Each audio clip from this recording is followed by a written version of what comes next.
Your Excellencies, members of the Monetary Board, my dear friends.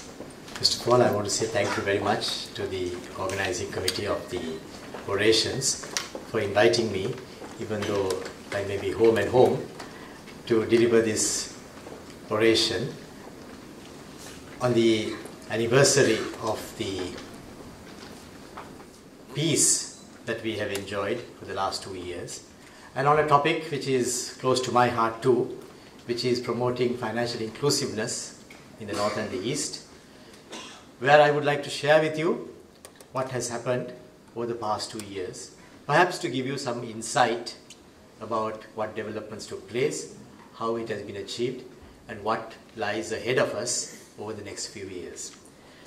I also believe today's oration might help to clear various misunderstandings about what has been done and with what commitment and at what investment those achievements have been achieved, and also perhaps be a kind of inspiration also to all of us and to other countries as to what is possible if we really set our minds to moving forward, particularly in a post-conflict era. I think the significance of a change like what Sri Lanka has experienced is only possible to be felt by people who have already experienced such a transition, and I'm glad that the Ambassador for South Africa is also here, because the relief as well as the manner in which we would like to move forward is only something that someone who has experienced such a situation would appreciate and would like to continue to go on, because it has so much satisfaction to those who are engaged in so doing. So let me begin by just mentioning to you about how terrorism sapped the energies of our nation for 30 plus years. And up until 2008 or 2009, even the mere fact of thinking about development, let alone thinking about financial inclusiveness, would have been incomprehensible. And during that period, the two areas that we are talking about, the North and the East, were areas that were at the center stage of a debilitating war.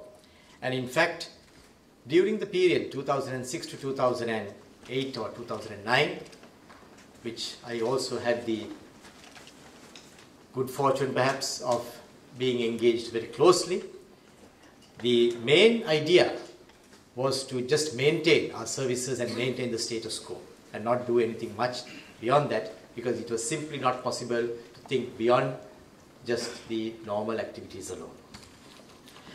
And from the mid-2006 to mid-2009, we faced massive challenges from the point of view of the economy. We all knew that the LTTE was very keen to see that the economy of the country was destroyed or damaged, because by that they would have been able to move forward with a lot more confidence. And I believe that is why so many steps were taken by them to damage as well as destroy various economic installations as well as economic hubs of our country. The central bank's challenge was many, but one of the key challenges that we faced was our constant battle against terrorism financing. Terrorism financing, which the whole world has recognized as one of the scourges of the modern world, has been the key for the launch of successful terrorist attacks and the continuation of the LTT agenda. And we had to take extraordinary measures to ensure that the massive inflows of funds that supported the terrorism efforts were to some extent reduced or were stopped, as otherwise we could not have moved forward in our own agenda of moving the economy forward. We saw local funding, which was mainly to support the fighting cadres. There were many sources: illegal taxes, ransoms, in-kind contributions, gold, etc., and all of which were used to fund the terrorism effort. Internationally too, there were regular contributions that were made by the diaspora, fundraising events, illegal drug scams, credit card scams, and some were contributions from legitimate businesses, smuggling, human trafficking, supportive INGOs, were all the different instruments that were used to raise funds with which we had to grapple for a long time. Many channels were used for terrorism funding. Normal banking channels were also used. We did find some evidence of that and we took steps to deal with that. Internet was used. Remittances on a personal basis was used. The hundi and the hawala schemes were used. Under-invoicing of goods was used. So all different types of activities were used in ensuring that the funds were channeled to the terrorist efforts as well. But nevertheless, after constant work, there were many people within the central bank also who worked very hard at that. I want to recognize their efforts today, who ensured that the system and the integrity of the system was maintained so that we could reduce the amount of terrorism funding, and that certainly was a key feature in the overall dealing with terrorism in our country. The effects of the war on terror, Mr. Secretary, was not only felt in the north and the east, but by the entire country. We had to face many challenges. We faced well-disguised but serious economic interventions. There were some, particularly the threat of the withdrawal of the GSP Plus concession, which was dangled about many times, which often worked to destabilize the economy. We had to face that. We also saw a deliberate delay in the approval of the IMF standby facility, and I believe I must recognize the efforts of India, which at that time made a very clear statement that if the IMF were not to provide that support to Sri Lanka, that they would support Sri Lanka, and that actually changed the whole scenario as far as the dealings with the IMF were concerned, and we must place on record our thanks, and I'm glad that the ambassador to India, the High Commission, is here. Thank you for all those efforts as well as those concerns that you expressed at that time. We also faced massive misinformation campaigns that were deliberately designed to affect Sri Lanka's economy, our funding sources, the cost of borrowing, the country ratings, and all these were constant challenges that we faced. We had to face the significant impact and the burden of the war on terror on the economy, particularly maintaining investor confidence, the intense human suffering that was raging, the political uncertainties that these kinds of problems cause, the inefficient allocation of resources, the productivity losses, the physical destruction of infrastructure, and the underutilization of the production capacity. And we ourselves faced that challenge directly.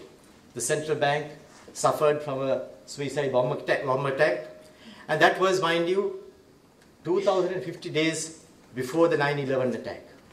It was very similar. A 500 kilogram carrying explosives were rammed into the central bank. It destroyed the library. 19 of our staff who were in the library died instantaneously. 41 of the employees of the central bank died on that day instantaneously. We lost about 150 people for permanent disability. Already still 19 people are blind. And this was the suffering that we underwent as a result of this terrible, dastardly crime. It happened 2050 days before 9/11. And the world took 2050 days to realize what a suicide bombing is. Till 9/11 happened, no one really worried about Sri Lanka. No one worried about, there were few, no doubt, but many, the overall world did not realize what a terrible tragedy the Sri Lankan people suffered. And we suffered many 9/11s. We've suffered many 9/11s. I think it is useful for us to remind ourselves of that tragedy sometime. Sri Lanka faced that tragedy, the central bank directly faced that tragedy, but there was one or two very interesting episodes connected to the bomb attack as well, Mr. Secretary. One of which I relate very often, that is to say that the Sri Lankan central bank, even on the day that the bomb attack took place, ensured that every single cent that was payable on that day to our creditors was paid. With bandages on their heads, they paid the debts so that Sri Lanka maintains a 100% accurate record as far as our debt discharge is concerned. So these are little stories sometimes that are forgotten, but I think it is useful for us to remind ourselves of the silver linings in these terrible tragedies as well. We also faced suicide attacks on economic targets, the Bandaranaike International Airport. So many of our aircraft were damaged. Tourist hotels were damaged. The Galadari that is just adjoining was damaged. Railways and public transport. Many thousands of our people were killed while they were going back home or coming for work. The Kolonnava and Sapukaskan, the oil installations were damaged. And these were economic targets which tried to sap the energies of our economy and of our people. We suffered a massive human cost, and we also incurred very heavy indirect costs. The macroeconomic imbalances that terrorism caused to our country, the loss of opportunities for growth, the development foregone for 30 years, we could not live up to our potential. The last 2 years tells us how much could be done if we did not have the war, if we did not have the terrorism. So just imagine what it was like for 30 years to be always having that debilitating effect. And already estimates tell us that around 1 to 2% annually was the growth that we suffered as a result of this situation. But finally, we did manage to finish this war, and on 19th of May, we turned the corner, we turned the page, and today we are, in that sense, a free nation. And the central bank issued a note to signify that great day and also the change that has occurred in the country.